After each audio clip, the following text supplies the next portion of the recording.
Leading the news this week, nationwide rally hits the streets of Perth to reclaim Australia. And local police rolled out new operations to prevent criminal activities in the community. This is the Evening News with Ivan Leung and Danielle Staniskov. Good evening. First this week, Reclaim Australia demonstrators and counter-demonstrators came head-to-head across the nation. In Perth, hundreds attended the rally. Danielle has the story.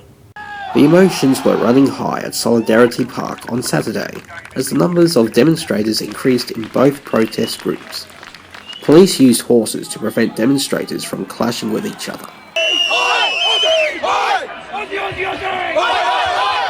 The Reclaim Australia group called on the federal government to secure Australian laws and to prevent Sharia law from being installed in Australia. Tony Abbott!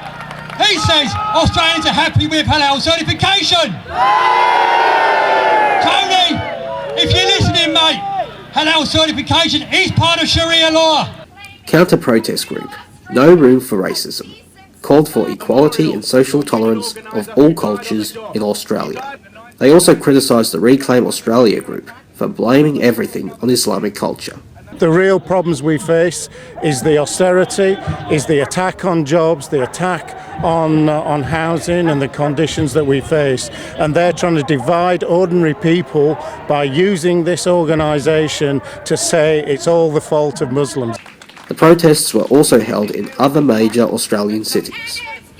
Daniel Edwards, WAMN News.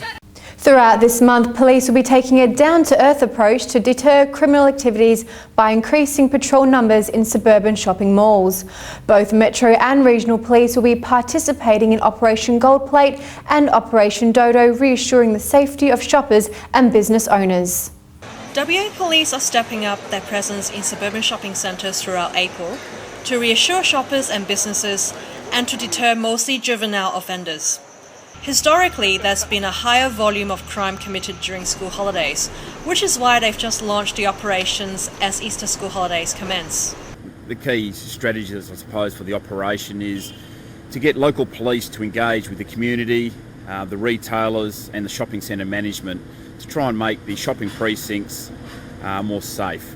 They also see Operations Gold Plate and Dodo as a great way to engage local communities, along with using social media.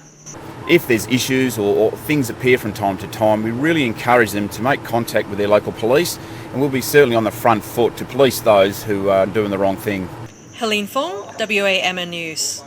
After Lee Kuan Yew's passing last week, hundreds of Perth Singaporeans have gathered together at Subiaco to pay tribute to Singapore's founding father.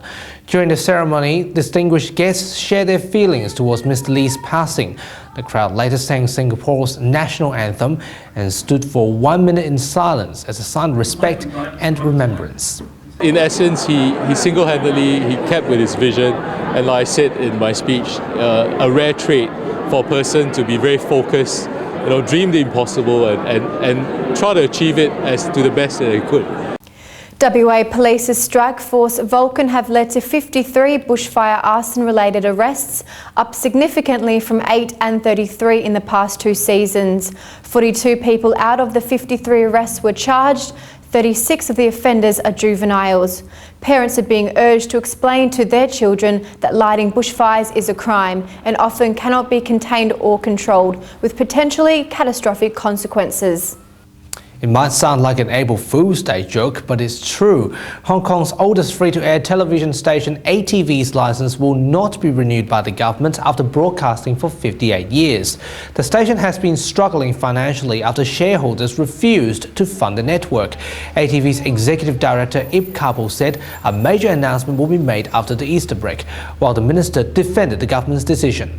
We are conscious of the views that, as expressed by certain members of the public, that CNC should have taken a decision in respect of ATV's renewal application last year upon CA's submission of its recommendation. In fact, over the past few months, the government has been acutely aware of the developments surrounding ATV. International fast food giant McDonald's will raise the wages for its USA workers after a Wave a Workers' Rights campaign. After the increase, 90,000 employees will earn an average of $10 per hour, just $1 over the legal minimum wage. However, increase will not apply to other McDonald's franchises which are independently owned. Meanwhile, campaigners are disappointed as they demand a minimal pay of $15 an hour. And that's our newscast for this Easter weekend. Want more news? Visit our website or like us on Facebook. Don't forget to subscribe to our YouTube channel. From us here at WAMN News, we wish you a happy Easter. Don't forget to eat lots of chocolate. Good night.